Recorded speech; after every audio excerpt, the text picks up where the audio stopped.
গল্প পাঠের আসরে আজকে একটা নতুন গল্প আপনাদের পড়ে শোনাই। গল্পটি বনফুলের লেখা। গল্পের নাম পরদিন বোঝা গেল।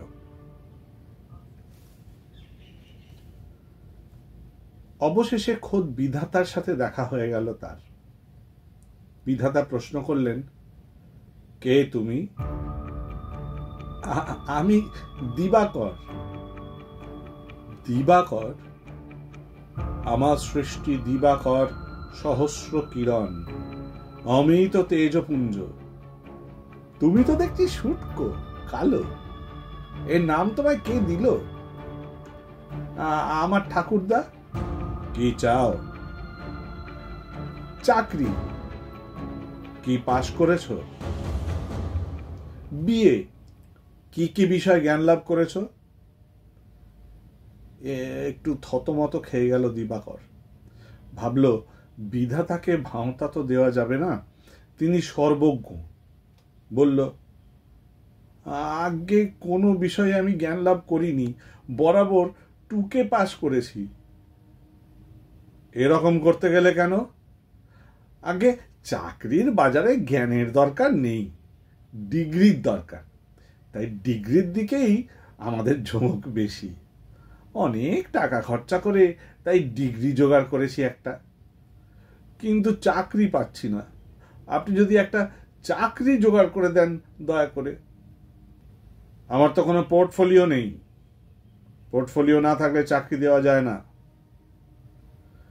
দিবাকরের মাথা খারাপ হয়ে গেল হঠাৎ।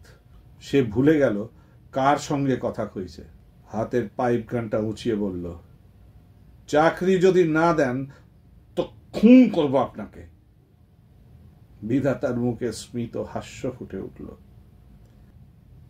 বললেন, কেন একটা গুলি নষ্ট করবে? আমি অমর, অনাদিকাল থেকে বেঁচে আছি, অনন্তকাল পর্যন্ত বেঁচে থাকবো। তুমি আকুল ভাবে ডাকছিলে বলেই তোমার কাছে এসেছি, কিন্তু তুমি এমন জিনিস চাইছো যা আমি দিতে পারবো না। পোর্টফোলিও না থাকলে চাকরি দেওয়া যায় না।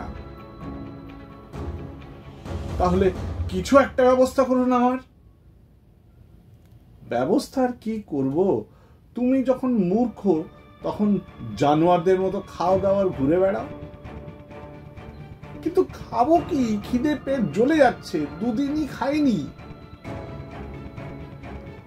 বিধাতার ডান হাতে একটি কমণ্ডল ছিল। বেশ, হাঁ করো, কিছু খাবার দিচ্ছি। কি আছে ওতে? সুধা। এতে দেবতাদের ক্ষুণ্ণিবৃত্তি হয়, এই খেয়ে তারা অমরত্ব লাভ করেন। দিবাকর হাঁ করল। বিধাতা তার মুখে সুধা ঢেলে দিলেন। দিবাকর সন্তুষ্ট হলো না, কিন্তু বলল, কিছুই বুঝতে পারলাম না তো। কোনো স্বাদও পেলাম না, গন্ধও পেলাম না, বুঝতেই পারলাম না যে কিছু খেয়েছি। ওই সুধা। বিধাতা অদৃশ্য হয়ে গেলেন। পরদিন বোঝা গেল দিবাকর মানুষ, দেবতা না। কারণ সুধা খেয়ে তার খিদেও মিটল না, সে অমরত্ব লাভও করল না। দেখা গেল পরদিন তার মৃতদেহটা বাগানে পড়ে রয়েছে, রগে পাইপ গানের গুলির ক্ষত।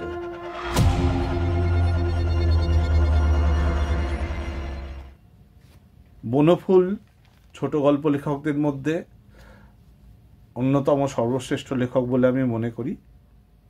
আপনাদের এই গল্পটা শুনে কেমন লাগলো অবশ্যই জানাবেন। ধন্যবাদ।